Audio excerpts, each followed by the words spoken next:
ఆయన ఉద్దేశపూర్వకంగా రోడ్డు మీద దిగిపోయి ఎమ్మెల్యేలు వచ్చేటువంటి గేట్ లోకి వెళ్ళి అక్కడ ఉన్నటువంటి 30 మంది ఎమ్మెల్సీలని ప్లే కార్డులు బ్యాంక్ లో ప్రదర్శిస్తూ లోపలికి వస్తారంటే ఓపెన్ చేసి ఉన్నటువంటి గేట్ ని వీళ్ళందరూ కలిసి ముక్కమడిగా లోపలికి వస్తున్నారు. వీళ్ళ ఎవరు సభ్యులు కాదని చెప్పి వాడి గేట్లు వేసి ఒక్కొక్కరిని లోపలికి రమ్మన్నారు చేశారు. ఈ సభ్యులు మేమందరూ లోపలికి వస్తున్నాం, నేను ప్రతిపక్ష నాయకులు, వీళ్ళందరూ సభ్యులు.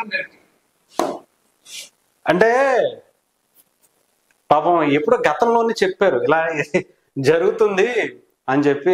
అప్పట్లో అప్పటి మంత్రి, మాజీ ఎమ్మెల్యే అన్ని మాజీ అయిపోయారు. అప్పటి కొడాలి వెంకటేశ్వరరావు గారు, కొడాలి నాని గారు గుడివాడ ఎమ్మెల్యేగా ఉండి అనేక పౌర సరఫరాల శాఖకు సంబంధించినటువంటి మంత్రిగా ఉండి అసెంబ్లీలో మాట్లాడినటువంటి, అంటే ఇప్పుడు రీసెంట్ గా జరుగుతున్నటువంటి జగన్మోహన్ రెడ్డి గారికి ఇది బాగా యాప్ట్ అయింది. సోషల్ మీడియాలో ఎవరో బాగా దీన్ని ట్రెండ్ చేస్తున్నారు. అంటే జగన్మోహన్ రెడ్డి గారికి కౌంటర్ ఇచ్చినటువంటి మన కొడాలి నాని గారు అని చెప్పేసి కౌంటర్ వీడియోగా పెడుతున్నారు అనమాట. ఇష్టం వచ్చినట్టు ఎలా పడితే అలా పంపించరు అసెంబ్లీలో, దానికంటూ కొన్ని రూల్స్ ఉంటాయి, రూల్స్ అండ్ రెగ్యులేషన్స్ ఉంటాయి. మీ ఇష్టం వచ్చినట్టు పంపించేయడానికి, ఎలా పడితే అలా వచ్చేయడానికి అదే ఏమి చేపల మార్కెట్ కాదు అసెంబ్లీ, దానికంటూ గౌరవం ఉంది, దాంట్లో మనం ఏది పడితే అది మాట్లాడకూడదు అని చెప్పి మాట్లాడినటువంటి మాటలు అనమాట. సో దీని మీద చాలా మంది ఇప్పటికైతే చాలా మంది సోషల్ మీడియాలో దీన్ని షేర్స్ రీట్వీట్లు కొట్టుకుంటున్నారు.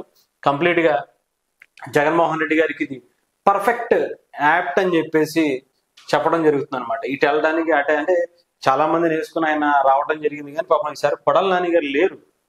పాపం ఆయన ఓడిపోతారని ఆయన కూడా అనుకోలేదు. ఆయన కూడా చాలా అద్భుతమైనటువంటి పగటి కళ్ళల కన్నారని అనుకోవచ్చు అప్పట్లో.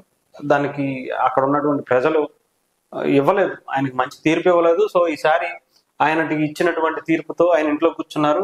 జగన్మోహన్ రెడ్డి గారికి ఇచ్చినటువంటి 11 మందిని వేసుకుని ఆయన కూడా అసెంబ్లీకి రావటం, కొంత ఏదో రాజకీయాలు చేద్దాం, ఒక శవానికి సంబంధించి ఒక బాడీకి సంబంధించి లా అండ్ ఆర్డర్ ఇష్యూ తీసుకొద్దాం అని చెప్పి ఆంధ్రప్రదేశ్ అసెంబ్లీకి సంబంధించి ఈరోజు సమావేశాలు స్టార్ట్ అయ్యాయి. మొదటి రోజు, రెండో సెషన్కి సంబంధించి దాంట్లో ఆయన రావడం, దానికి తగ్గట్టుగా ఈయన గతంలో మాట్లాడినటువంటి మాటలు కూడా కౌంటర్ ఇచ్చినట్టుగా అయితే బాగా అందరూ కూడా ట్రోల్ చేస్తున్నటువంటి పరిస్థితి అయితే కనిపించింది.